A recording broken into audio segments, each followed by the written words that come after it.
ভেনেজুয়েলায় Nicolas মাদুরোকে ক্ষমতা থেকে সরানোর পর এবার কিউবাকে ঘিরে নতুন হিসাব কষছে ওয়াশিংটন। মার্কিন কর্মকর্তারা বলছেন, কিউবার পুরো রাষ্ট্র ব্যবস্থা বদলে দেওয়ার চেয়ে বর্তমান কাঠামোর মধ্যেই নেতৃত্বের পরিবর্তন ঘটাতে বেশি আগ্রহী ট্রাম্প প্রশাসন।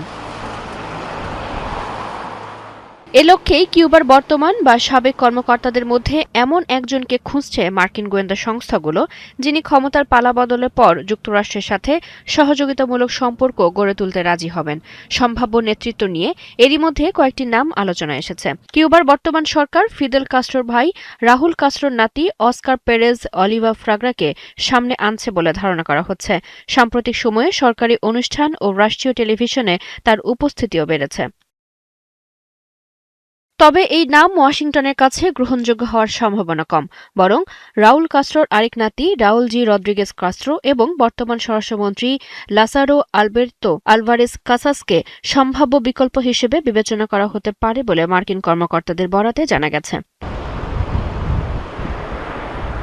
এর পাশাপাশি কিউবার ওপর অর্থনৈতিক চাপও বাড়াচ্ছে যুক্তরাষ্ট্র। ট্রাম্প প্রশাসন চায় কিউবা অর্থনীতি আরও উন্মুক্ত করুক, মার্কিন ব্যবসার জন্য বাজার খুলে দিক, যুক্তরাষ্ট্র থেকে তেল কিনুক এবং রাশিয়া ও চীনের গোয়েন্দা তৎপরতার সাথে যুক্ত ব্যক্তিদের দেশ থেকে বের করে দিক। বিনিময়ে কিছু মানবিক সহায়তা এবং নিষেধাজ্ঞা শিথিল করার প্রস্তাব দেওয়ার কথাও জানা গেছে। তবে এসব শর্ত মেনে নিতে এখনো আগ্রহ দেখায়নি হাভানা। তবে কিউবায় এই কৌশল কতটা কার্যকর হবে সেটি এখন বড় প্রশ্ন।